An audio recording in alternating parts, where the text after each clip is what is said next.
জল্পনা কল্পনাৰ অন্ত পেলাই অৱশেষত ঘোষণা হল হাইস্কুল শিক্ষান্ত পৰীক্ষাৰ ফলাফল।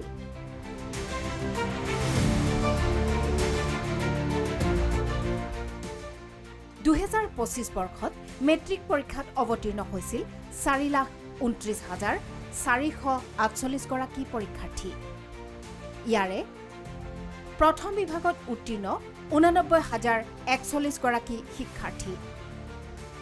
দ্বিতীয় বিভাগত উত্তীৰ্ণ হৈছে 1,35,568 গৰাকী শিক্ষাৰ্থী আৰু তৃতীয় বিভাগত উত্তীৰ্ণ 45,863 গৰাকী শিক্ষাৰ্থী।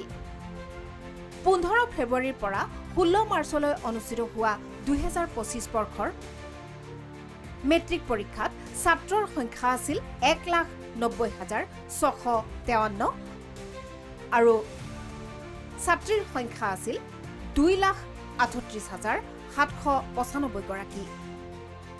এইবাৰৰ ফলাফলত উত্তীৰ্ণৰ হাৰ হিচাপে শীৰ্ষত শিৱসাগৰ জিলা। জিলাখনৰ উত্তীৰ্ণৰ হাৰ 85.55%। উত্তীৰ্ণৰ হাৰেৰে দ্বিতীয় স্থানত উজলিল ডিব্ৰুগড় জিলা। জিলাখনৰ উত্তীৰ্ণৰ হাৰ 81.10%। উত্তীৰ্ণৰ তৃতীয় স্থানত ধেমাজি। ধেমাজি জিলাৰ উত্তীৰ্ণৰ হাৰ 80.64%। ইফালে উত্তীৰ্ণৰ হাৰ সৰ্বনিম্ন শ্ৰীভূমি জিলাত। জিলাখনৰ উত্তীৰ্ণৰ হাৰ 47.96%। ফলাফল ঘোষণা কৰাৰ পিছতে শিক্ষামন্ত্ৰীৰ সংবাদমেল। বিগত বৰ্ষৰ তুলনাত এইবাৰ নিম্নগামী হৈছে মেট্ৰিক পৰীক্ষাৰ ফলাফল। বিগত বৰ্ষত উত্তীৰ্ণ হৈছিল 75.7%।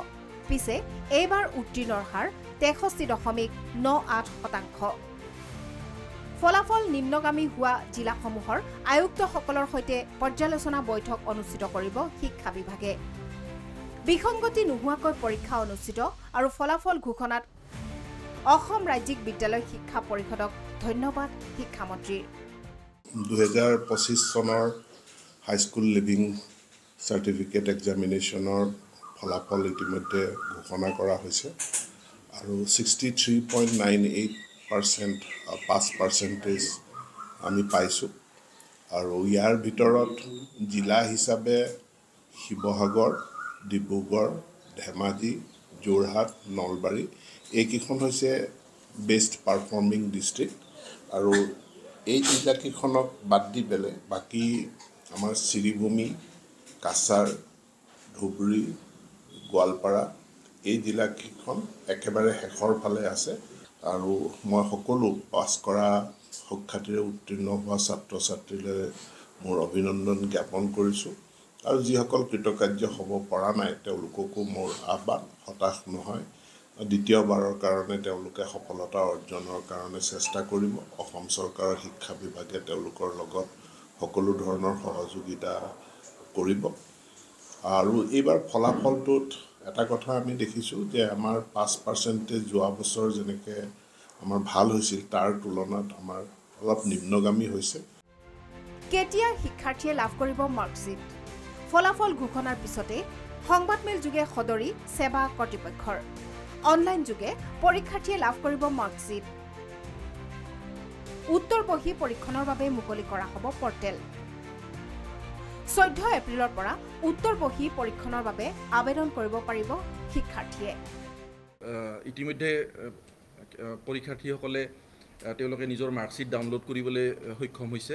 আমি 14টা ৱেবছাইট আৰু এটা মোবাইল এপৰ দ্বাৰা আমি এই ব্যৱস্থা কৰি দিছোঁ আৰু ঠিক পৰীক্ষাৰ পিছতেই আমি ৰিচেকিঙৰ কাৰণে আমি ব্যৱস্থা লৈছোঁ। ইতিমধ্যে নটিফিকেশ্যন গেজেটত ওলাইছে, গতিকে ৰিচেকিঙৰ কাৰণেও ল'ৰা ছোৱালীয়ে পৰীক্ষাৰ্থীয়ে এপ্লাই কৰিব পাৰিব। তাৰ কাৰণে এটা পৰ্টেল অপেন কৰি দিয়া হ'ব 3 দিন পিছত।